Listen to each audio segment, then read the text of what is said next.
17 right now. Let's talk about the tropics for a second, too, because a potential hurricane is coming for the United States.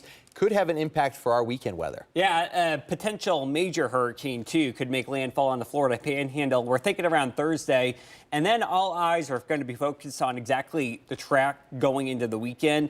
Very high likelihood that we get some remnant from this hurricane, but depending on exactly how much rain will depend on the track. So let's get a look here at what we call the spaghetti models, which each track that you see right here is an individual forecast model.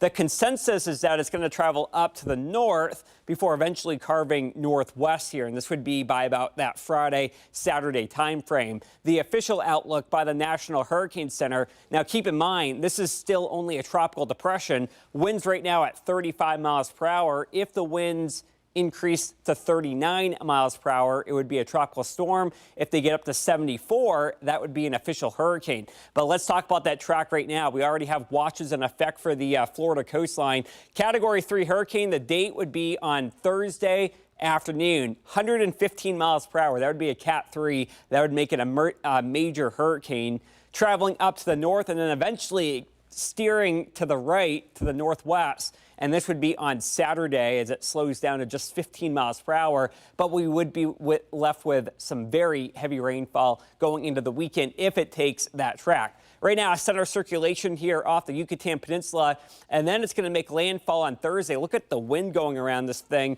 as it moves up to the north. Look at that center circulation. The date, Friday. This is Friday at 11:30 in the morning. Here it is over North Carolina. And then take a look at that axis of heavy rainfall. Friday night, again, the model does show central Ohio getting rain from this before it eventually turns up to the left of your screen going into Saturday. And then we get some leftover wind from that going into the upcoming weekend. A lot of details to iron out. We both know by Friday that forecast likely will change a little bit, so make sure to keep on tuning in for updates on that. Meanwhile, here at home, we are tracking rain out there this morning. Use caution, especially heading off to and from work today, as we will have showers. Temperatures, man, still above normal, but finally cooler than the 90s that we dealt with last week. Rain chances pretty high, between about 30 and 70% at any given time today. And you'll notice that as we head throughout the morning hours, we'll have a few pop-up showers, and then that continues as we head into the afternoon. By about 4 o'clock, look at this here, 4 p.m., darker reds and yellows on the map. This could possibly be some very heavy rainfall and possibly some large hail as well. And then by about 6 o'clock, that will dissipate, and then we turn dry as we head overnight tonight. Heading into tomorrow, we just get some leftover remnant showers.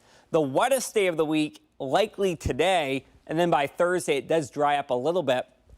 Going into Saturday and Sunday, rain chances, though, down to just 30% by that point in time. So question marks right now, the remnants of Helene going into Friday and Saturday. Sunday looks a little bit drier. Temperatures, though, all else being equal, finally cool down a little bit by the start of next week. Still in the 80s, which is way warm for this time of the year.